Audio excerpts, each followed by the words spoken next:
Tal como les estaba diciendo, vamos a hablar de reformas, pero sobre todo de la institucionalidad.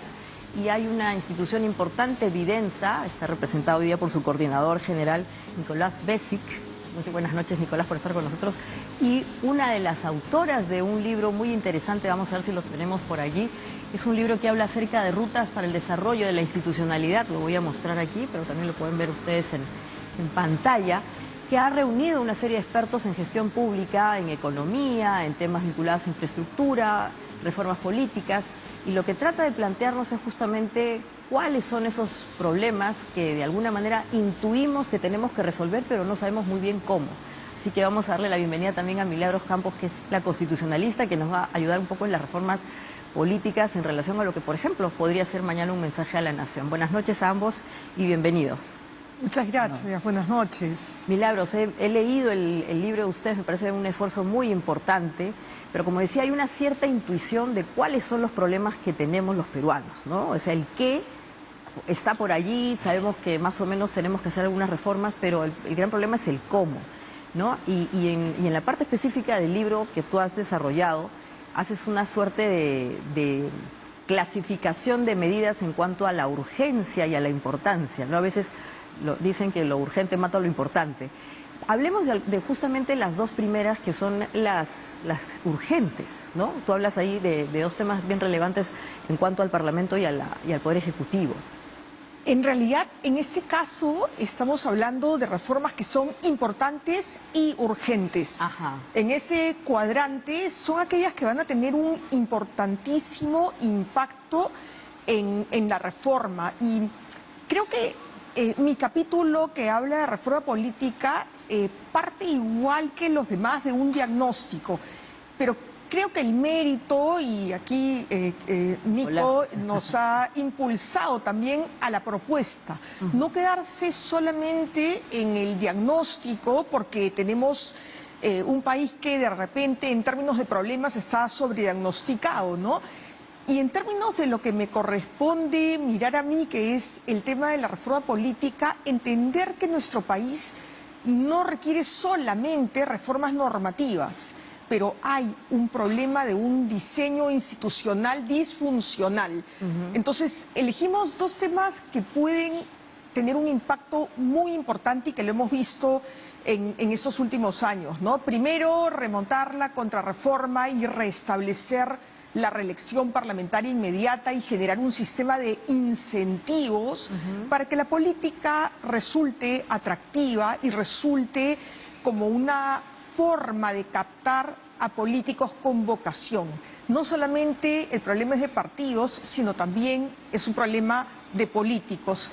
Y en segundo lugar, algo que hemos visto, pues no nos hemos quedado con un diseño de responsabilidad, o mejor dicho, de irresponsabilidad del gobernante, que viene desde el siglo XIX y que es un matiz muy grande respecto de los países a nivel comparado, ¿no?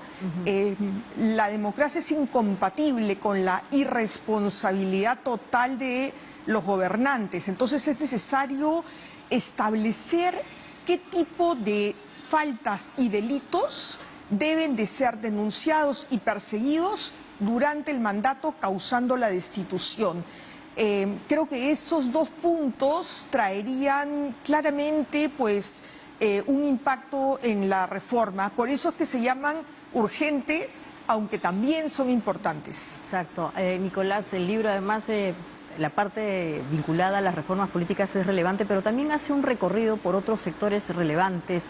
Se habla también del tema de la infraestructura, de educación, obviamente, el tema económico, y parten del supuesto que durante la pandemia pudimos observar realmente de manera descarnada el tipo de Estado que tenemos, ¿no? Y es un Estado precario que incluso teniendo los fondos, teniendo el dinero, no podía ejecutar la compra de vacunas, no podía ejecutar la compra de fertilizantes, o sea, que es lo más frustrante que puede haber. Tienes el dinero, pero no puedes llegar a alcanzar tu objetivo. Y el libro hace una serie de recomendaciones. Ahora, como bien has dicho, Milagros, ya sabemos más bien cuáles son los diagnósticos. El gran drama es cómo hacemos que esto pueda ser consumido por quien tiene la capacidad de ejercer poder y llevarlo a buen cauce.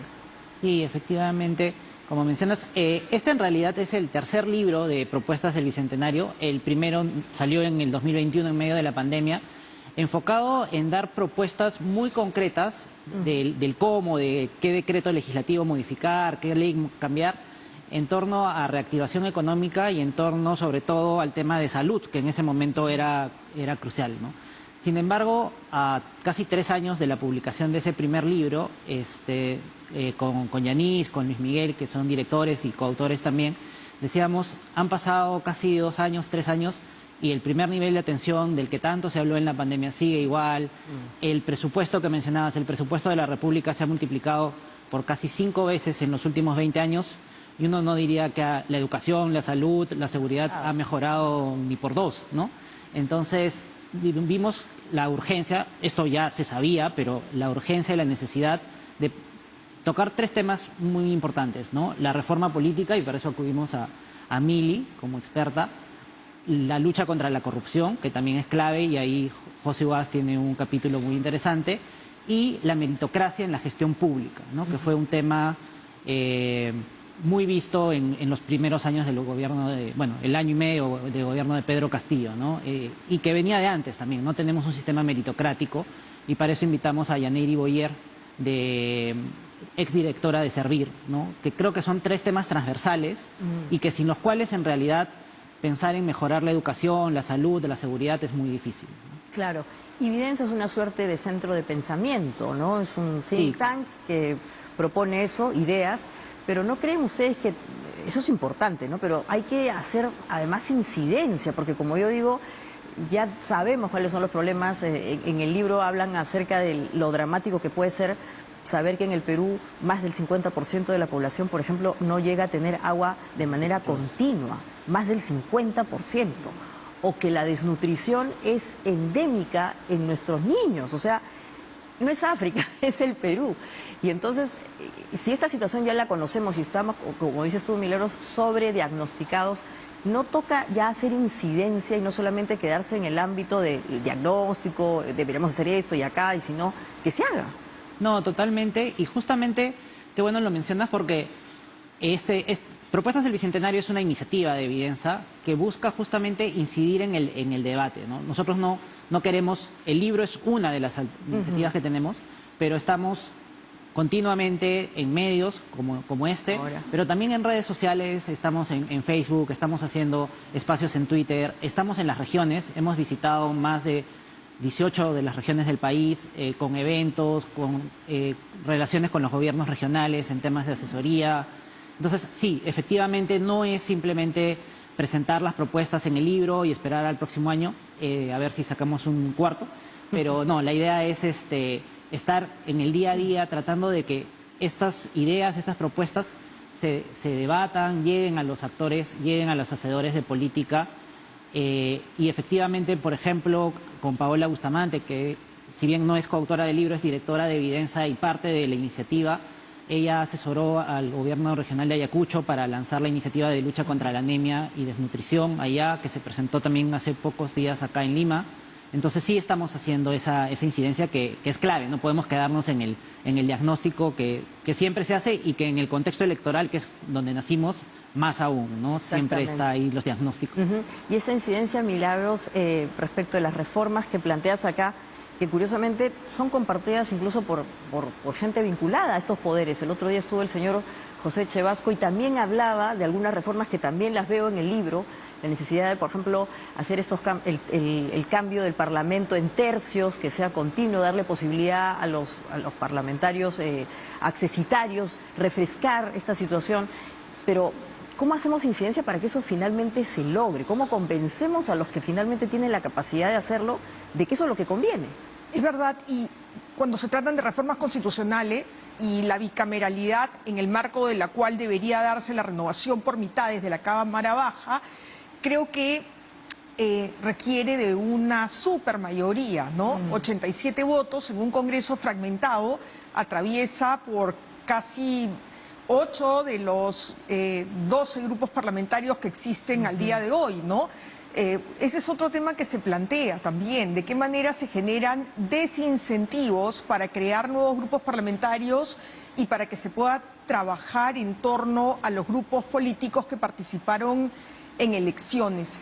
Eso tiene un impacto importante porque esta desconexión con los problemas y la falta de eficacia en solucionar problemas y políticas públicas generan los resultados como lo que hemos visto en Latinobarómetro, ¿no? Que son posteriores a la publicación, pero que van en la misma línea de lo que ya el Barómetro de las Américas o la Unidad de Inteligencia de The Economist habían anunciado sobre ese descontento con la democracia.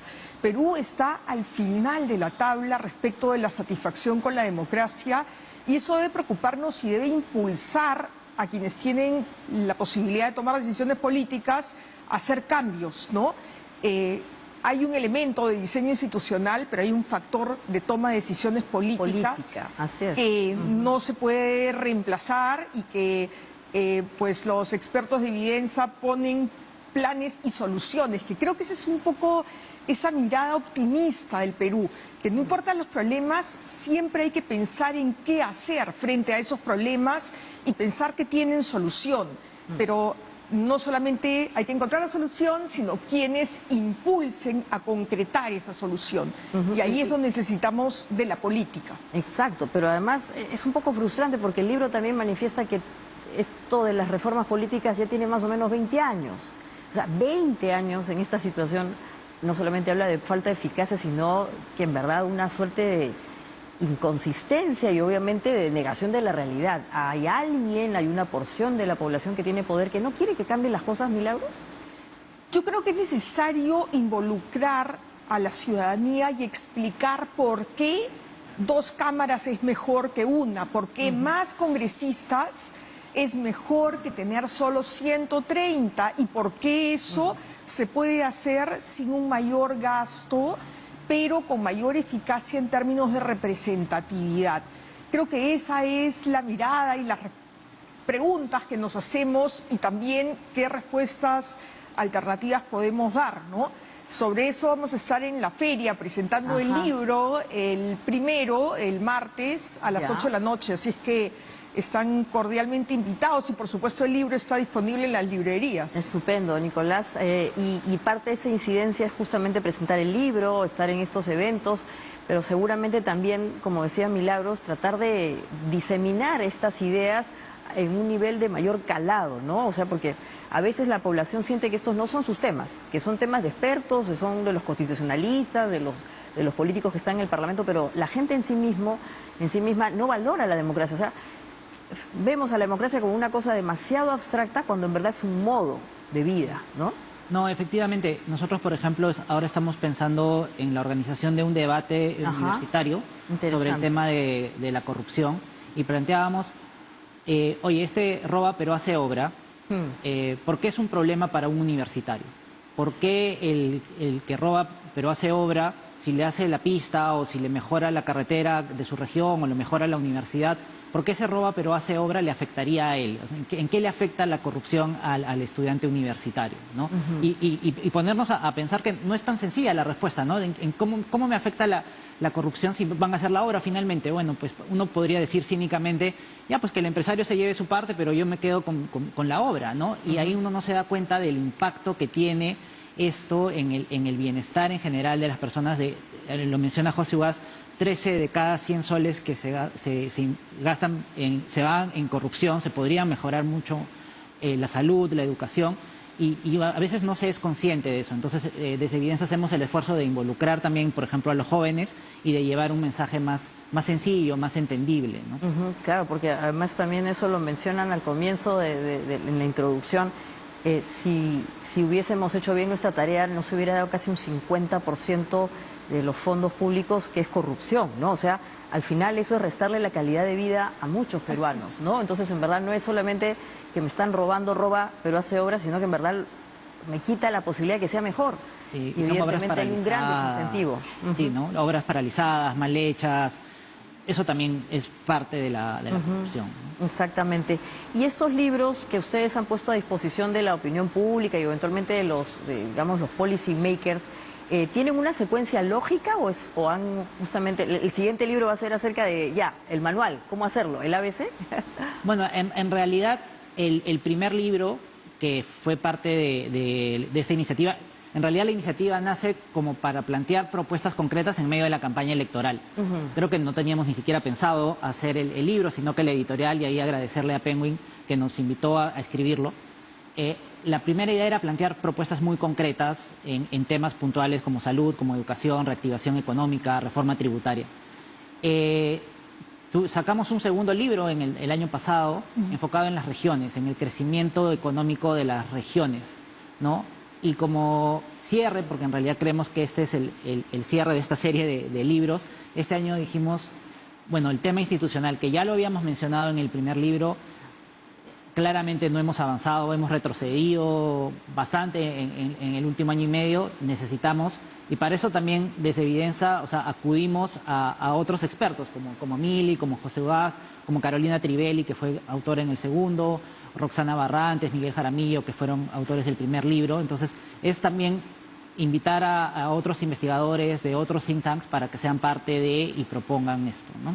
Exactamente, hay una masa crítica pensante y yo creo que ahora hay que empezar con la masa crítica que haga incidencia.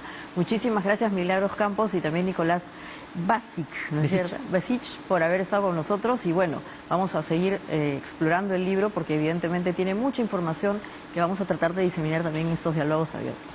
Y después del corte, muchas gracias, y después del corte vamos a volver con un exministro de la producción, el señor Alfonso Velázquez, para seguir hablando de los temas que obviamente le interesan a usted y que eventualmente podrían tratarse mañana en el mensaje de la presidenta Boluarte. Así que no se vayan, esto es Diálogo Abierto.